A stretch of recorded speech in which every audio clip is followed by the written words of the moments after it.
however good gardener you may be, you might think that you have a green fingers, and the moment you plant a seed, it grows like nobody's business. But if the earthworms were not working under the soil day and night, will you get the food?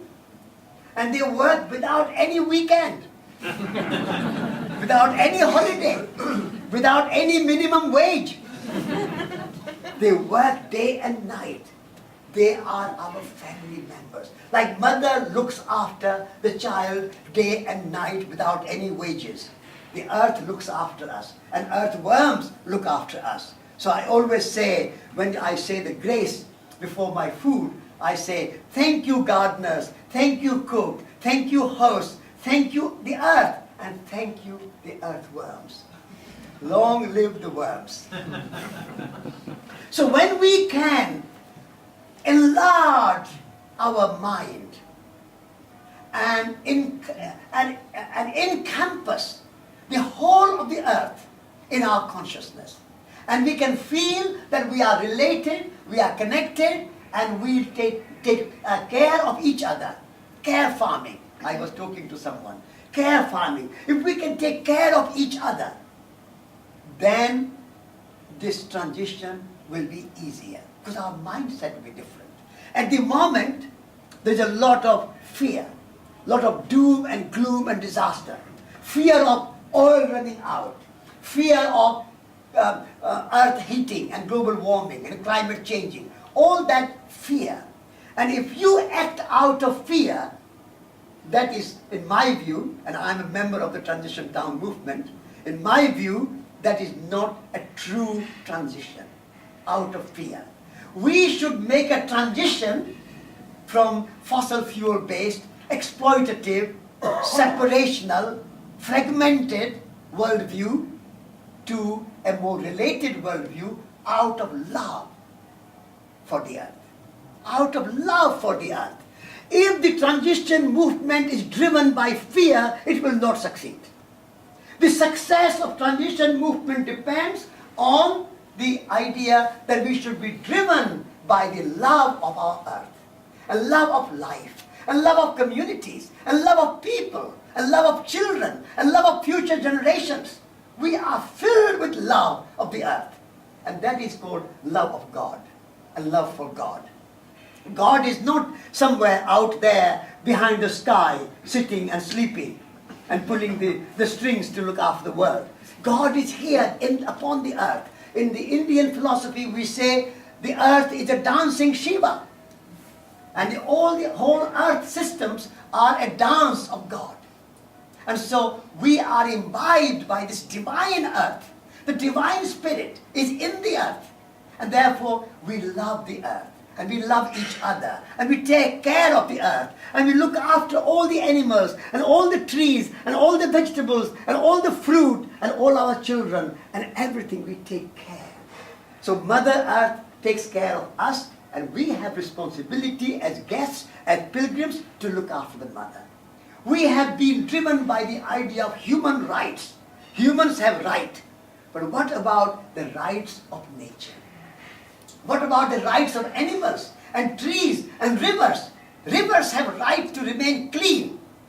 Do we go and put our rubbish into the living room of a neighbor or a friend? How can you empty your rubbish bin into a river? Because the river is the living room of many, many creatures. So we can transit from this wasteful system to a zero waste system if we have love for the rivers and love for the land. Yesterday I was speaking at the Leadership Trust, and one of my fellow speakers was the president of DuPont. It was good to have DuPont president in my audience, and he was listening to me. And then he said to me, Satish, you are talking about economic growth, not to have economic growth, unlimited economic growth. But if you don't grow, you go backwards.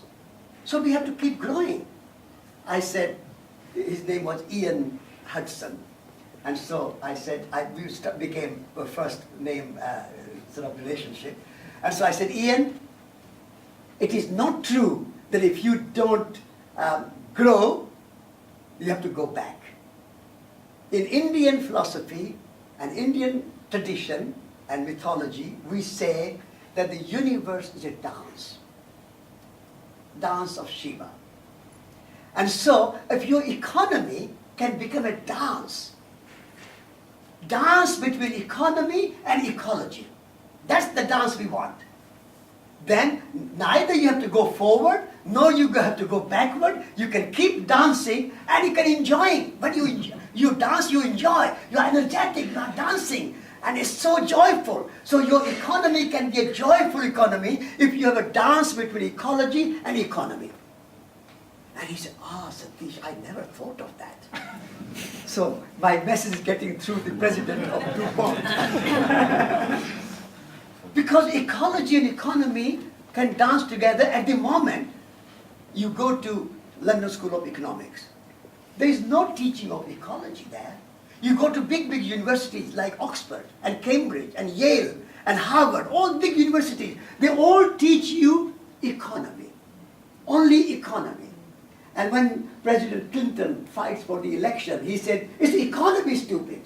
Everything is economy. We are ruled by the dictatorship of economy, without ecology. Then there is no dance. Ecology and economy must go together. But they come from the same Greek root. 3 words. Oikos, logos, nomos. Oikos means home. Eco, oikos. Oikos means home. So we are members of the planet home, earth home. Logos means knowledge. Nomos means management. So ecology means knowledge of home. Economy means management of home. Now, if you go to LSE and learn about management of home without knowing your home, how are you going to manage it? Can you manage something which you don't know? So, in London School of Economics or big universities, no teaching of ecology. Just economy, economy, economy. Governments, economy, economy. The Chancellery, the Chancellor at 11 Downing Street sitting, no trees there, no ecology there, no connection with the earth there. They don't touch the soil. They don't look at the earthworms. They just make the figures on the paper. Economy. So I say to the president of DuPont that we have to have a dance between ecology and economy. And every school, every university, every college, every place, we must put those two together. If our relationship with the natural resources are not good and resources are dried up, your economy is going to create global warming and peak oil will be your problem. But if you have a dance between ecology and economy, then both will survive. So I'm not against economy. I'm not against growth per se, but growth within the limits of the earth. That is a good growth. And a growth which does not create waste. So in nature, there is no linear system. In nature, it is not that you extract resources, turn them into stuff and use them and consume them, and then create a waste, and every week a council lorry comes and takes your waste away and puts it in the landfill. Now landfills are full. Where are we going to go on putting all our waste? So we have to go back to nature and learn from nature. Nature is our greatest teacher. For the transition movement, if we want to have a mentor, if we want to have a teacher, we have to have nature as our teacher. So what does nature does? There is no waste. When you have autumn coming now, September, October, leaves will fall, earthworms will eat, and leaves will become not waste, but compost. And that compost will nourish the roots of the tree. And those roots will be nourished, and so that come spring, all the sap will rise, and that compost, the leaves which died, are back onto the tree, and the blossom, and the fruit. What a wonderful cyclical system. So we have to create a cyclical economy.